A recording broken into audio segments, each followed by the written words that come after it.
C'est un plaisir pour moi, chers jeunes de l'église de Beaubassin, de pouvoir être avec vous, de pouvoir participer dans cette semaine spéciale.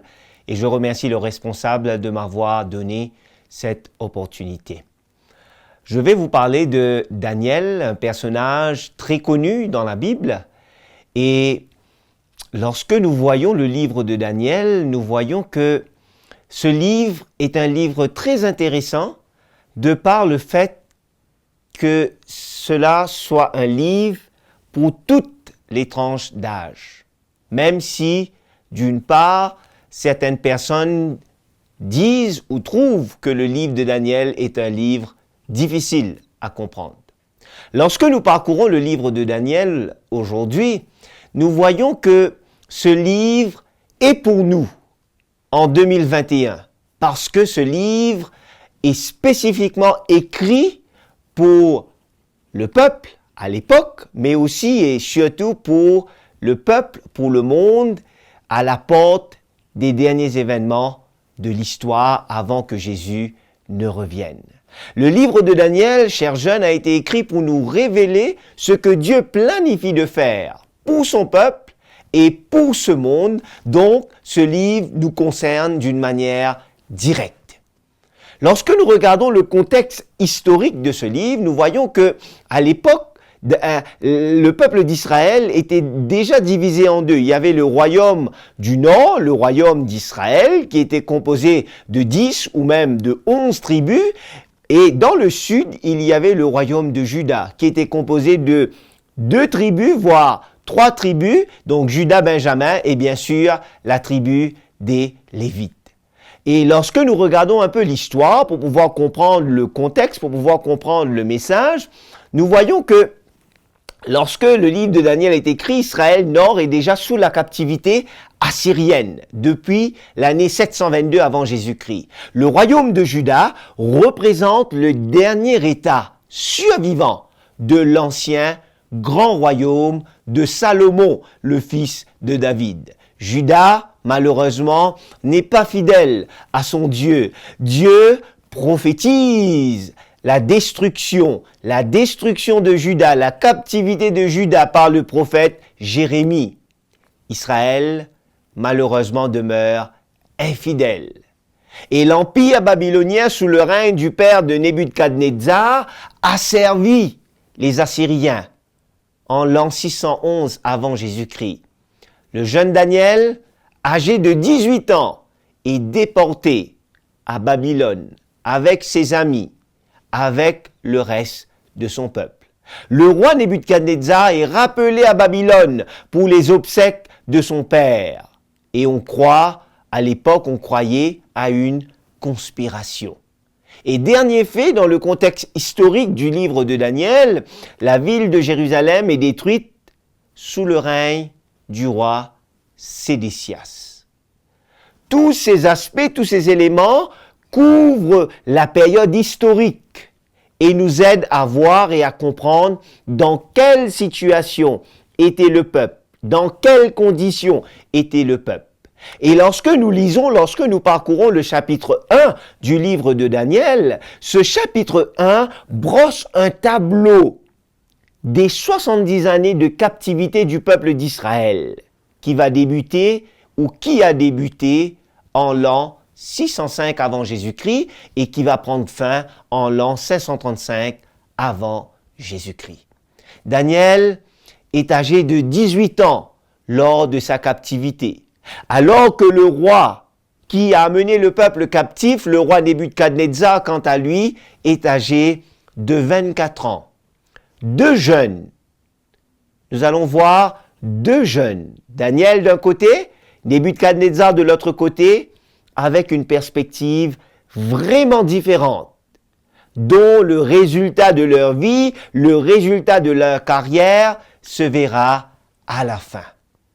Quoique nous n'allons pas nous focaliser sur le chapitre 1 du livre de Daniel, chers jeunes, mais plutôt sur le chapitre 6, c'est important de voir le chapitre 1 comme base, car c'est cette base, le chapitre 1er qui nous raconte un peu, qui nous démontre un peu qui était Daniel, qui étaient ses compagnons, c'est cette base au chapitre 1er qui va nous démontrer la vie, la décision que Daniel va prendre alors qu'il sera en captivité. La base que Daniel a acquise dans sa jeunesse, c'est cette base qui va lui permettre de rester fidèle en toutes circonstances et tout au long de ce livre du chapitre 1er jusqu'au chapitre 12. D'où le titre de cette réflexion méditative que j'aimerais partager avec vous, les 3 I de Daniel. Les 3 I de Daniel. Lorsque nous parcourons le chapitre 6, nous n'allons pas lire tout le chapitre, j'aime à penser que vous connaissez l'épisode du chapitre 6, vous pouvez le lire après. Lorsque nous regardons le chapitre 6, chronologiquement parlant, il aurait dû être après le chapitre 7, car ce dernier se déroule durant la première année du règne de Belshazzar, en 553. Donc Belshazzar était le petit-fils de Nebuchadnezzar et de Nicrotis. Et Belshazzar était le fils de Nabonide. Daniel 6, qui parle de la partie historique, commence avec les nominations de Daniel comme un des administrateurs du nouveau royaume médo-persan. Il était administrateur, parmi les administrateurs, sur les 120 satrapes nommés par le roi Darius. Daniel, le captif de 62 ans déjà, imaginez-vous, de 18 ans, toutes ces années qu'il a passées en captivité, Daniel est promu comme chef avant de faire face à une épreuve très dure qui menacerait sa vie spirituelle. Je vous ai dit au commencement, j'ai fait le contraste entre Daniel et Nebuchadnezzar, ou plutôt la comparaison en termes d'âge. Ils étaient jeunes, 18 ans Daniel, 24 ans Nebuchadnezzar. Et après toutes ces années passées, de par la base, de par la décision, de par la vie que Daniel avait choisie, nous voyons déjà le résultat. À l'âge de 62 ans, Daniel est promu comme chef, alors que Nebuchadnezzar n'est plus. Toute sa carrière, toute sa belle vie, entre guillemets, était déjà terminée, de par ses choix, de par ses perspectives. Et là, chers jeunes, nous voyons l'impact, nous constatons le contraste, l'impact que le choix a sur notre vie. Le choix que nous faisons a un très gros impact sur notre vie, aujourd'hui, demain et même jusqu'à dans nos vieux jours. Ce choix a un gros impact et la vie de Daniel le démontre. Le verset 3 du chapitre 6 nous fait comprendre que le roi voulait même établir Daniel comme chef sur tout le royaume. Le roi voulait que Daniel soit le chef parmi les 3 administrateurs. Pourquoi? Il y a plusieurs raisons et je vous donne quelques-unes de ces raisons. Premièrement, Daniel était un étranger comme le roi. Donc, c'était difficile pour lui de comploter contre le roi. Deuxième raison, c'était un administrateur d'expérience. Et pas seulement l'expérience administrative ou professionnelle, il surpassait les autres d'une longueur qu'on ne pouvait pas mesurer. Et Daniel était aussi un prophète de Dieu, un homme de Dieu, et le roi voulait tirer avantage de lui. Et nous avons tous, d'après le récit, nous savons tous qu'est-ce qui va se passer par la suite. Les satrapes, les gouverneurs vont faire une combine pour faire tomber Daniel, parce qu'ils étaient jaloux. Ils n'acceptaient pas que Daniel allait être le chef, allait être celui qui les dirigerait, qui les superviserait. Mais en vain. Malgré toutes leurs combines, malgré toutes leurs recherches sur la vie de Daniel, sur les failles de Daniel, il n'y avait rien qu'on pouvait reprocher à Daniel. Daniel menait une vie sans reproche. Et la seule solution unique qu'il pouvait trouver, c'était de trouver une faille dans la fidélité de Daniel envers son Dieu. D'habitude, lorsqu'on veut faire tomber quelqu'un, on cherche le point faible de la personne. Mais dans le cas de Daniel, il n'y avait pas de point faible. Et il devait chercher ailleurs. Il devait chercher le point fort de Daniel pour l'amener, pour le faire tomber comme il le voulait, comme il le pensait. Et là, le roi, selon la combine qui serait montée, qui serait manigancée, donc ils vont demander, ils vont exiger à tout le peuple d'adorer, de se prosterner pendant 30 jours devant le roi, juste pour faire tomber Daniel. Pourquoi 30 jours? Parce que la population on va demander à la population de faire cet acte d'adoration pendant 30 jours lorsque vous lisez le chapitre 6. Pourquoi? C'était un moyen pour rassurer le peuple que leur religion immédiate qu'ils avaient à l'époque, que cela n'était pas menacé par ces nouveaux chefs, par ces nouveaux administrateurs, par ces nouveaux satrapes. Pourquoi? Parce qu'à l'époque, ce peuple était un peuple polythéiste, adorait plusieurs dieux. Ce peuple avait à cœur cette notion de réponse immédiate de leur Dieu, de leur divinité. La religion qu'on appelle aujourd'hui à la manière fast-food, la prière à la manière fast-food. Alors que lorsque nous servons Dieu, le Dieu des cieux, Dieu, des fois, ne répond pas immédiatement. Il vise dans le temps, il vise l'espérance. Pourquoi 30 jours?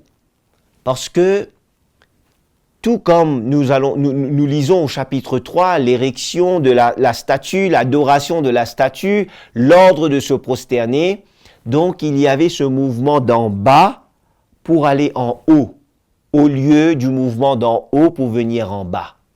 Le Dieu créateur, c'est un mouvement d'en haut pour aller en bas. Alors que le Dieu humain, les dieux des hommes, c'est tout simplement un mouvement d'en bas pour aller en haut. C'est une révolte. C'était une révolte qu'il lançait à l'encontre de Dieu. Et nous savons tous que le décret sera approuvé. Et le décret des Mèdes et des Perses, lorsque nous lisons Esther chapitre 8, le verset 8, était un décret irrévocable. Lorsque c'était scellé avec la bague du roi, on ne pouvait plus revenir en arrière. Et ces gens pensaient qu'ils avaient remporté la victoire. Ils avaient gagné. Ils allaient pouvoir faire mourir Daniel. L'ironie de toute cette histoire, comme je vous l'ai dit quelque temps auparavant, c'est que Daniel a foi en son Dieu. Et ces personnes ont foi dans l'intégrité de Daniel envers son Dieu. Daniel a foi en son Dieu et ces gens ont foi dans la fidélité, dans la foi que Daniel avait envers son Dieu. Ils utilisent le point fort pour faire tomber Daniel, pour piéger Daniel. Mais Daniel ne va pas en rester là. Daniel, de par la base qu'il avait acquise depuis sa jeunesse, depuis son enfance, le verset 10 nous dit que malgré tout, malgré le décret, Daniel va continuer à prier. Daniel avait l'habitude de prier, la fenêtre ouverte, vers Jérusalem, 3 fois par jour. Et peut-être vous vous demandez, mais pourquoi Daniel a continué à faire cela? Est-ce qu'il ne se moquait pas de l'ordre du roi? Est-ce qu'il ne défiait pas l'ordre du roi? Pourquoi il a continué à le faire? Quelques raisons. Daniel ne défiait pas directement le décret du roi. Mais, de l'autre côté, il ne pouvait pas se retirer de sa consécration ouverte envers Dieu. C'était son habitude. Une autre raison, c'est que Daniel va continuer à prier comme à ses habitudes, aux heures régulières des sacrifices qui se faisaient avant et vers la direction de Jérusalem. C'était une habitude dans la vie de Daniel. C'était une culture, c'était quelque chose que Daniel cultivait dans sa vie, une vie de prière régulièrement envers son Dieu. Sa prière du matin et du soir se faisait à l'heure du sacrifice quotidien. Il priait avec cette espérance que Dieu allait bientôt délivrer son peuple, que Dieu allait intervenir dans la vie de son peuple. Daniel était conscient que l'intégrité, la prise des décisions sages et l'habilité de faire les choses étaient intimement liées à sa vie de prière, à sa relation avec Dieu. Pourquoi Daniel n'a-t-il pas fermé la fenêtre, même n'a-t-il pas fermé les rideaux ou la fenêtre, même s'il voulait continuer à prier? Chers jeunes, Daniel ne ferma pas sa fenêtre, ni ne baissa les rideaux, mais il pria comme d'habitude. Sa prière démontrait son allégeance et sa confiance totale en son Dieu. Daniel n'a pas fermé les rideaux ou la fenêtre parce que Daniel, cher jeune, voulait garder devant lui la vue de Jérusalem, donc qui démontrait l'espérance qu'il avait que très bientôt Dieu allait délivrer son peuple et le peuple allait retourner à Jérusalem. Jacques Doucan nous dit dans son livre que Daniel ne ferma pas sa fenêtre parce que quand la prière est à la mode, il faut fermer la porte. Mais quand la prière est menacée, il faut ouvrir la porte.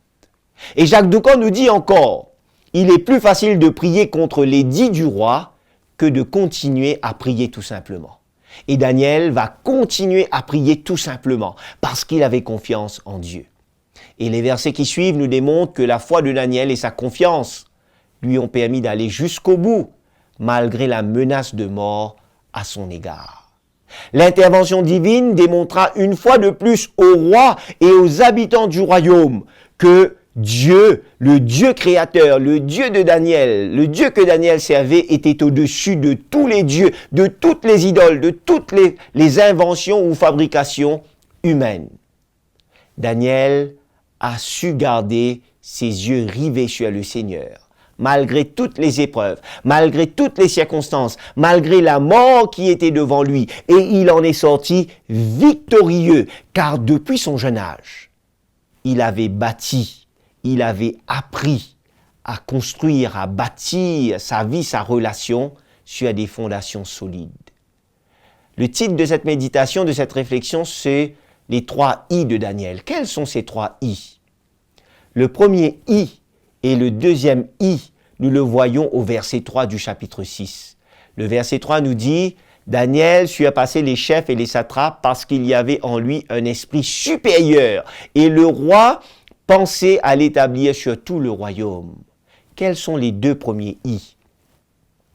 Le premier I, c'est l'intégrité morale. Daniel était intègre moralement. Le deuxième I qu'on voit dans ce verset, Daniel était intègre personnellement, dans sa vie personnelle, dans sa vie retirée de tout, seul là où il était. Il demeura intègre dans tout ce qu'il faisait. Et le troisième I, c'est l'intégrité spirituelle. Au verset 10, la Bible nous dit, verset 10, le chapitre 6, le verset 10, « Lorsque Daniel sut que le décret était écrit, il se retira dans sa maison où les fenêtres de la chambre supérieure étaient ouvertes dans la direction de Jérusalem. Et 3 fois le jour, il se mettait à genoux, il priait. » Il ne priait pas contre le décret, non. Il priait et il louait son Dieu comme il le faisait auparavant. Chers jeunes, alors que je conclus, alors que je termine ce message, cette réflexion, chers jeunes, c'est notre intégrité, c'est ton intégrité qui t'aidera à garder la foi et à faire confiance à Dieu en tout temps, en toutes circonstances, peu importe où tu es et ce que tu fais. C'est important de faire une remise en question régulière dans ta vie personnelle et te demander où est-ce que j'en suis dans mon intégrité au niveau moral. Mes pensées, mes actions, mes paroles sont-elles motivées par qui ou par quoi? Par quoi ou par qui sont-elles motivées? Mes pensées, mes actions, mes paroles.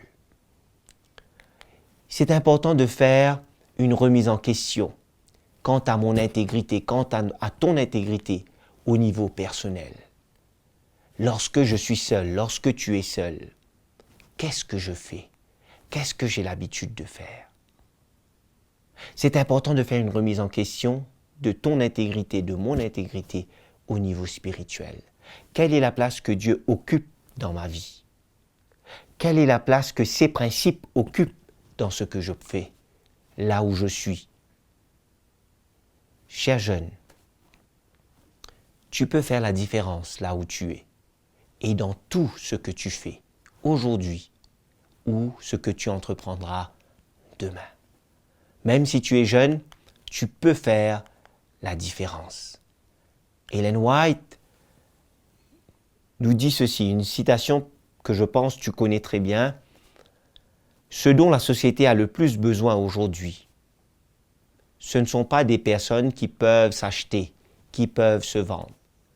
Mais ce dont la société a le plus besoin aujourd'hui, ce sont des hommes et des femmes qui ne s'achètent pas et qui ne se vendent pas. Des hommes et des femmes qui sont aussi fidèles que l'aiguille est à la boussole. Intégrité est un mot très grand.